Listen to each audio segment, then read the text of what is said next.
Alrighty, welcome back to the channel, guys. It's me again, Nate, here to give you guys another video. This week I want to talk about something that is pretty big and prolific in the anime community. If you aren't part of it, I'm here to explain why, but if you are a part of it, you all know that rivalries in anime, that's right, that's what we're going to be talking about today, is a big thing. So it does exist in many forms of media, but for some reason in anime specifically, it's what really drives a story forward and helps people, I guess, identify with the product more.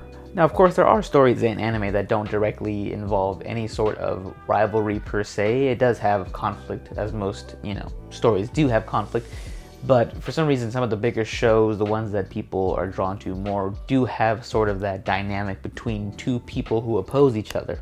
Not only does having a rivalry for the main character make them more interesting, it does make the story a lot more interesting, but also it makes us as viewers find someone that we can identify with, because there are always two sides to a coin, right? There's always, good and bad, but sometimes it's a little bit more gray than that, and sometimes the other ends of the rivalries exhibit those qualities, right? There's like, hey, I'm doing this to you because you did this to me, and this person's like, well, I'm gonna stop you from doing that to you because it's gonna hurt me in the long run, right? So it kind of helps us identify more with some of these characters that we see, and we kind of get to pick sides. Like, we pick this character over this character because I believe in his ideas more, or he looks cool, or whatever it may be. Rivalries do drive anime forward, and they help us enjoy it more as a product.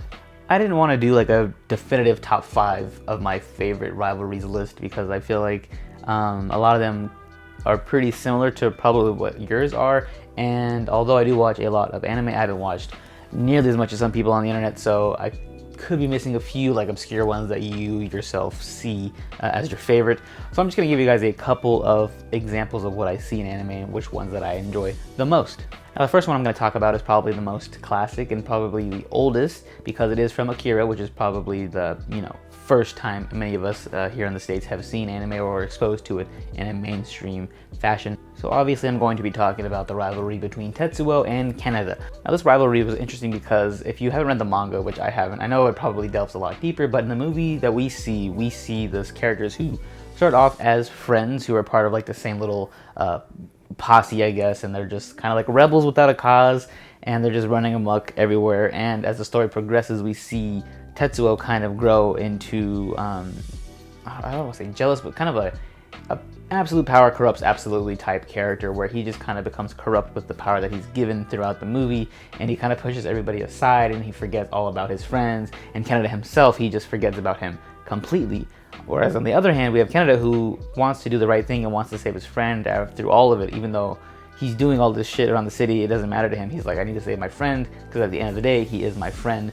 And this kind of was like the first introduction of like a friend, like, I'm gonna do whatever it takes to save my friend type rivalry in the show, and not the show, the movie. And as it progresses, you see Tetsuo kind of dealing with that and still kind of pushing him aside and being like, no, I don't want your help. I don't need it. I'm stronger than you. You can't offer me really anything at this point.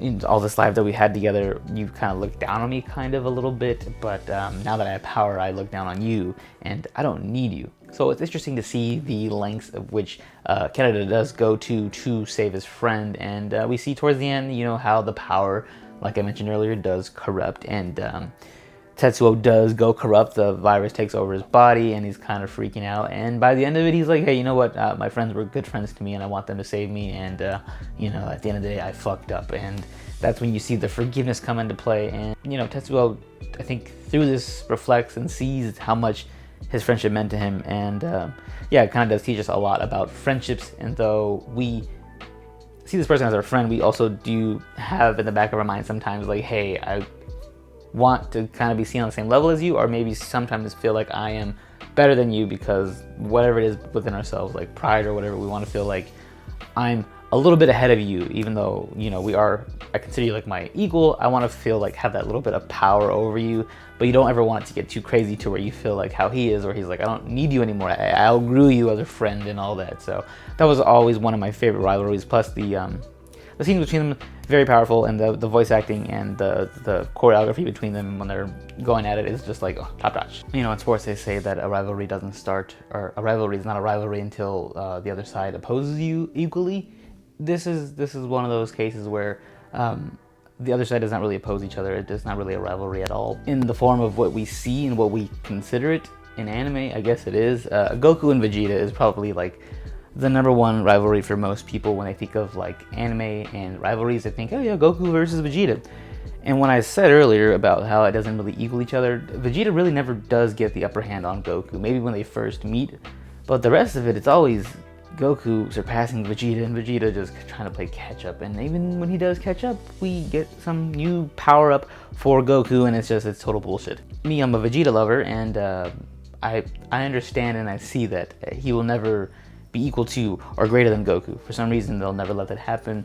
I know he's the main character of everything, so that's probably the reason, but I don't want to accept that. I want to accept maybe he could change one day. Maybe he could become stronger than I'm coping right now. I'm really coping. But the rivalry itself, it's classic, just hated rival, turns into friend, turns into brother, considered family type rivalry. We see it in many forms of movies and media throughout, but this one has always been through line classic. They've never really not been considered rivals, even though they are currently friends in the show and in the manga. They're never going to be considered like actual buddies. They're always going to be like, hey, you are Vegeta, I'm Goku, and we need to do this dance forever. And I just don't think that they should anymore. I think that they should move on from it, and they should give either one of them a new person to oppose, or because it's just not fair that Goku is still as strong as he is and will always be. Gohan, I guess, is the only one that really ever passes him, and that's his son, and that's a spit in his face, because they couldn't even make Vegeta's son stronger than Goku's son, right? They had to make it yeah. And another, I guess, newer rivalry that we've seen in anime that has remained throughout, which kind of does follow the same beats as Goku versus Vegeta, except this one is a little bit more even.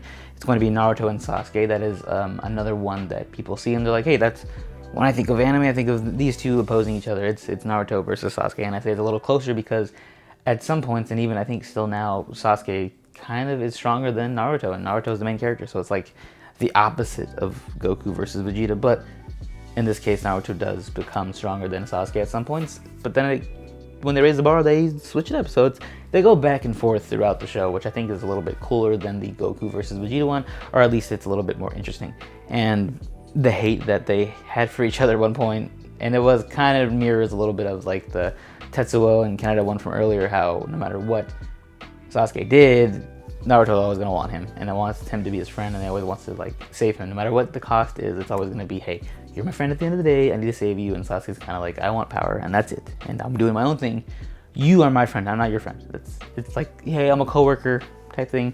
That's their relationship, and that's their rivalry. And I think they do push each other at some points to become stronger, whether it's to save Sasuke or to, I'm gonna beat his ass finally. Like, no matter what it is, they're always gonna be butting heads and they're always gonna be making each other better. And there's still like a friendly rivalry there, even though their journey throughout has been a little bit more rocky.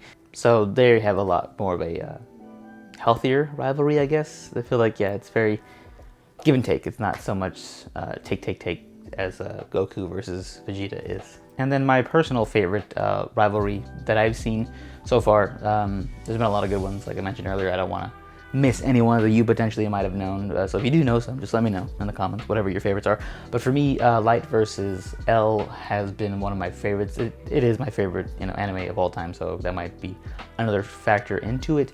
But their rivalry did really feel like a rivalry, and they didn't ever fight each other, really. It's just all like, I'm smarter than you, no, I'm smarter than you. And that was a cool, like, change of pace to see, because up until that point, we've only ever seen, like, physical rivals, and yeah, it was fun to see like a mental battle between the two.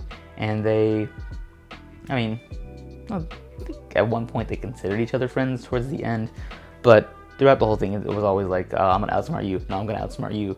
And though they never really acknowledged them, or at least one side acknowledging the other, like, hey, I know you, oh no, I know you, I know that you know that I know you, it was always just like who's gonna be one step ahead, and how am I gonna continue to outpace you and outwork you towards our goals. And that is another very, I guess, divisive one. How I mentioned in the intro, how like you can identify with one or the other based on their ideals, and that could be one. If you watch the show, you're like, oh, you know what, L at the end of the day is right, he is working for the law and you need to come to terms with that. And then the other one could be Light, like, hey, you know, fuck the criminals. He's doing the right thing in my eyes. Like he's a bad guy, but he's not a bad guy thing.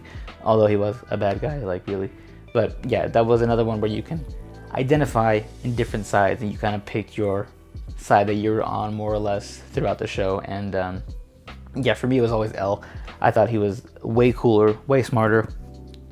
They had to kill him for a reason, right? He was getting a little too cool, a little too much of a fan favorite. But yeah, that rivalry between them has always been my favorite, and probably will be like my most favorite of all time that I've seen.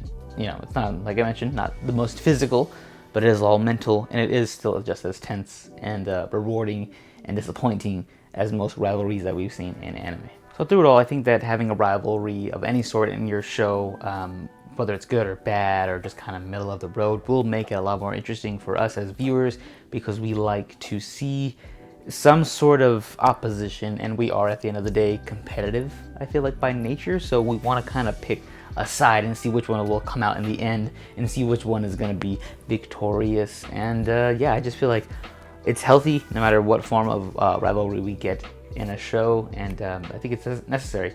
And I don't think that it's ever going to go away, the trope itself, because it is so important to the form, the media, whether it is to you know, push the story forward, or to sell merchandise, or just to have something to make your story a little bit more fun. It is something that is needed in storytelling, and I feel like anime does kind of do it the best, because it's just so unpredictable, and you never know what is going to catch and which characters are really going to be the ones that are fan favorites. And I feel like having a rivalry kind of will speed that process up and help you figure out, like, hey, this is going to work, or this won't work, or this character's cool, this character's not, all that fun stuff. And yeah, like I mentioned earlier, there are so many in the world of anime that I just can't even think of all of them off the top of my head. So if you have any that you think that are your favorites, or that you can realize or remember, you let me know down below which ones are your favorites and which ones I, you know, should talk about next time, maybe, or rank in a better order. Whatever it is, I love talking about rivalries of any sort, because it's fun, and I like to debate whether or not this character is cool, or whether or not this character sucks. All that jazz. Anyway, you can always, like I say in every video, subscribe down below, follow down below. All that information is there for you. Do what you want with it. So until then, next time I see you, you better have a rival, because if you don't, I will be your rival. I will be the one that